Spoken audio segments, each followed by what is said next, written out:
Hi, I'm Dana, and today we're doing another very unprofessional chill out and just listen to me talk because it's gonna be sad kind of video. It's not gonna be like super sad, I'm not like full on drama dumping in this one, but we've had some cheerful content for a bit, and I was gonna say I haven't been doing so well, and I feel like that's a lie, but it's not, but it is, but it's not.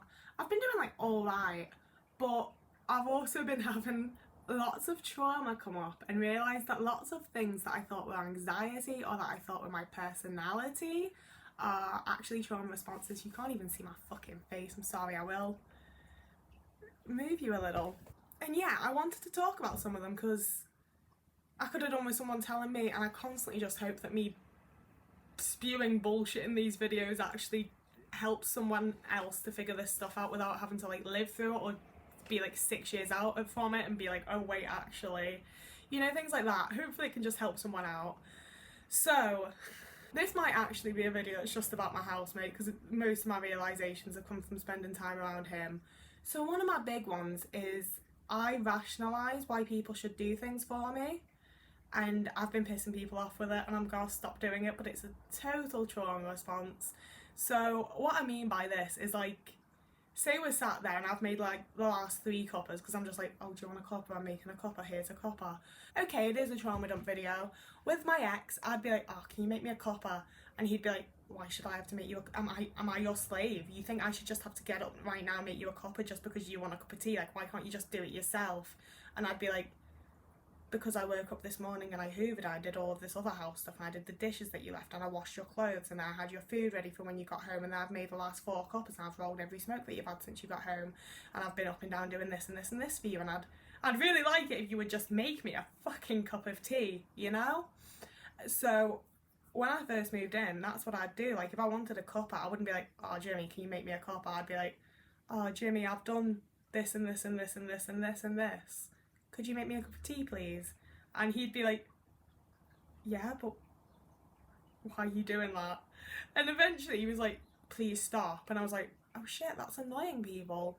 Because normal, non-abusive people don't need a list of rationalizations as to why they should treat you like a person and do things in return for you. Like, it really doesn't sound like that big a thing, but it was a massive realisation for me. Because I realised after that I did it with lots of things. Like, any time I fucking asked someone for something, I would be like, oh, well, I did this and this, so could you do this? And lots of people don't get, like, straight up annoyed by it, but I also don't spend as much time around most people, so I do my housemates, so he had it constantly. And I'm saying he got annoyed. He didn't, like... Ugh. See, this is another one. Any time I like express that my housemate or like any of my friends or like anyone in my life has in any way shown like a negative emotion, I feel like I need to like defend that it was just a normal negative emotion. It wasn't like an abusive way. It wasn't like they were being an asshole. They weren't being a dick about it. Like, they were being nice, but like everybody has emotions and sometimes they're negative. Because I was so used to having to defend my relationships to people, you know? Like, it was very, very rare that I had like a nice tale to tell about, especially my first ex. So when I would be like talking to people about him, and when I'd tell people about like my life and things that I thought were normal in my life and in relationships, they'd be like, I don't think it's okay for people to do this or say this or treat you like this. And then I'd have to dive into like, no, but the context of it is that he did it because of this, and he did it because of this, and he meant it like this, and he meant it like that. And I would have to fully like gaslight myself and pretend that the thing he'd done wasn't abusive. So now, anytime I think anybody's behaved in like a slightly negative way, and like I say, like, it doesn't actually have to be like a bad way, it's just like everyone feels a mixture of things. And if people around me don't constantly feel positive, I'm very like,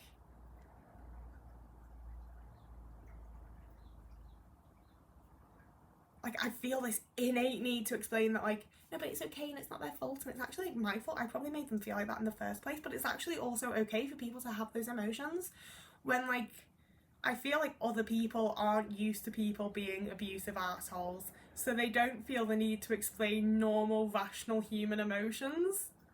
But I do. I've had a lot of comments on other videos about trauma as well from people basically saying like, well, don't think about it and it won't make you sad. And I wish I could. I wish I could just not think about it. Because, right, imagine you're me, you've woken up, it's a beautiful sunny day, you've got a lovely cup of tea. I'm not talking about like right now, but just like my life in general. Everything's fine, everything's completely chilled, and I'm having a nice day. I've got plans for the day, I know what I'm doing with my day, I'm feeling fine. And then one sentence in a video will make me think of my ex, and then that'll make me think of the time that he said this thing to me, and then that'll make me realise that I've actually like deeply carried that with me and actually like not processed or gotten over any of it, because I was just living in fight or flight survival mode the entire time.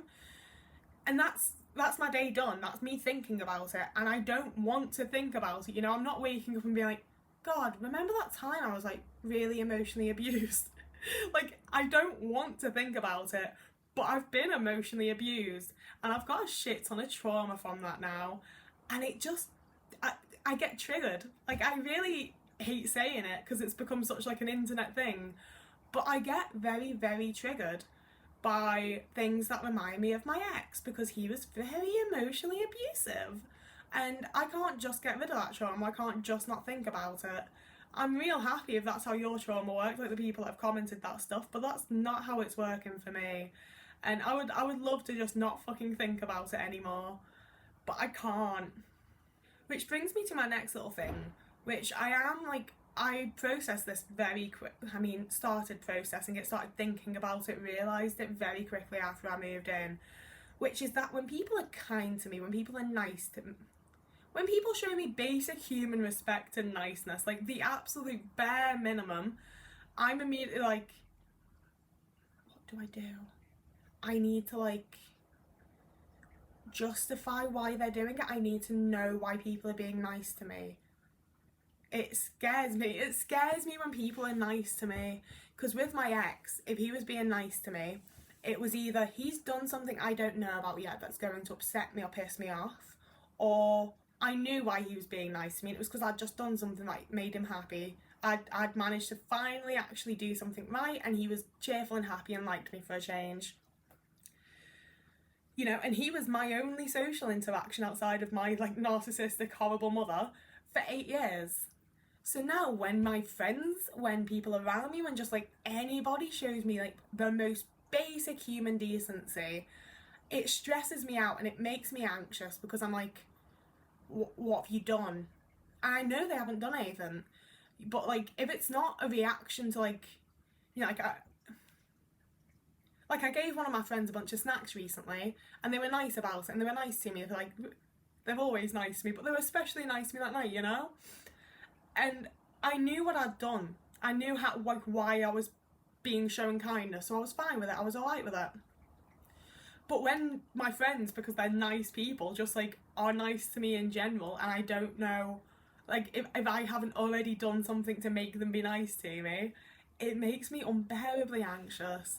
And it's one of those where like I have to like, I do so much mental talking to myself the last few months, like just chattering away to myself in my head during situations and while I'm socialising, because so much of it makes me incredibly anxious, and I have to sit there and be like, they're not being nice to me because they've done anything. Like, they're nice, good people that I can trust, and if they're showing me basic human respect and kindness, it's because that's how you're supposed to treat people, and they believe that too. It's not because they've done something that I'm about to find out about that's really gonna upset me. But that's also like what I've been trained to expect. And that's actually quite a big thing, and something that's been like really bothering me and making me angry lately. I don't often feel anger, like throughout my relationship I very, very rarely got angry, and it was because I was fucking trained not to be. And it's starting to like enrage me now. Like, there's so many things that I do on the day-to-day and little ways that I behave, and when it's been questioned, when I've had to actually think about it, when I've noticed that other people aren't doing it, I've thought about it and been like, oh, it's because it's what he wanted me to do. That's how he wanted me to behave.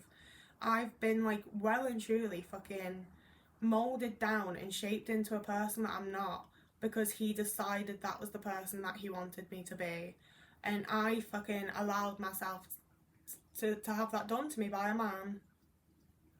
Like, I think I kind of got really lucky in looking into, like, unmasking my autism and find out I was autistic and everything while I was still in the relationship.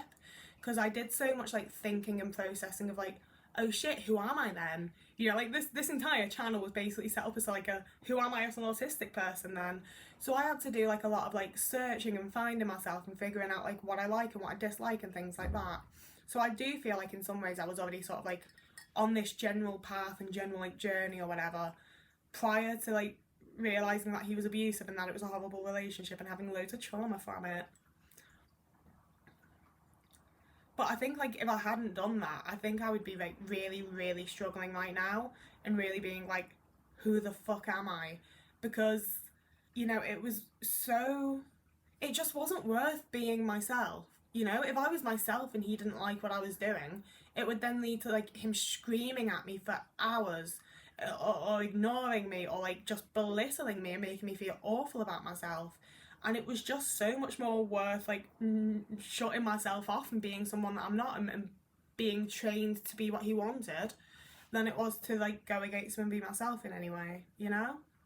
But this is one of those things that I didn't really realise until I was at a party where there was a couple where, like, the guy of this couple was just behaving so similarly to Rich and telling her, like, sit down, why are you doing that, what the fuck are you doing, you're embarrassing me, like, it was just exactly how my ex was when we went out to parties and shit, or when we went out to, like, bars when I was 16, and it, like, there were a few things that happened at that party, but it was, like, due to that and, like, seeing, like, my past relationship from the outside, essentially, I've never been triggered like that. It fully just put me into a shutdown, and I really struggled to even, like, interact with people to be able to leave the party, and, like, really struggled to not just sit down and cry. And, like, I wasn't even sad. It just...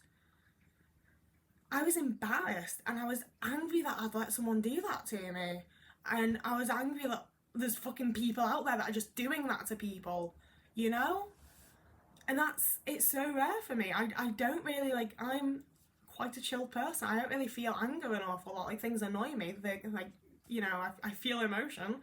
But it's very rare that, like, actual things about, like, real life enrage me, infuriate me, and just make me so fucking angry. That being said, I do think the fact that I just laugh things off and use humour to cope with things actually might be more of a press things down and not cope with them type of thing.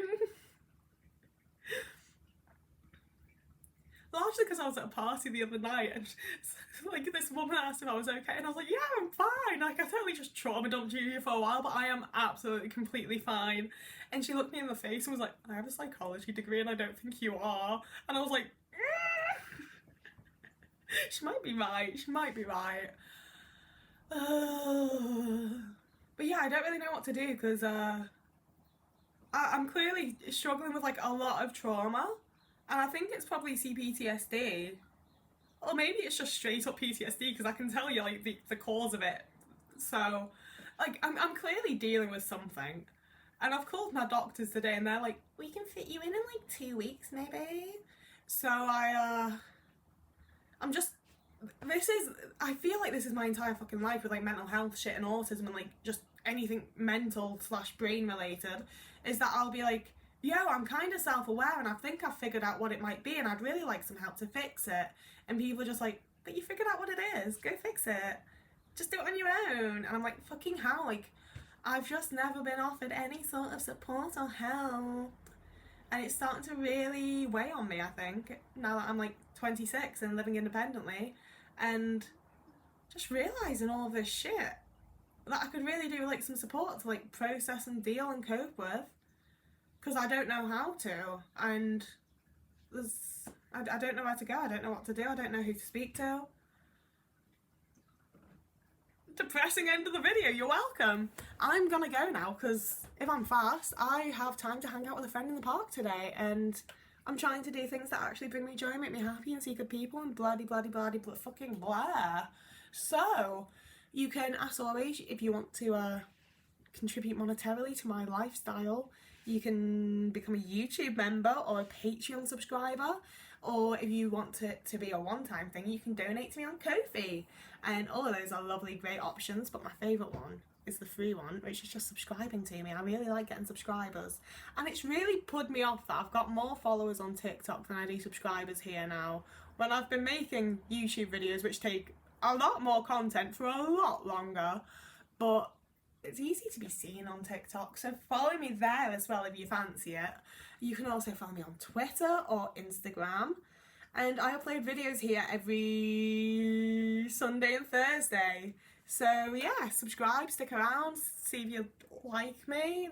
Most videos are about autism and not abusive exes. So yeah, whoever you are, wherever you are, I hope you're having a lovely morning, evening, day, afternoon, week, month, year. And I will see you again in a couple of days.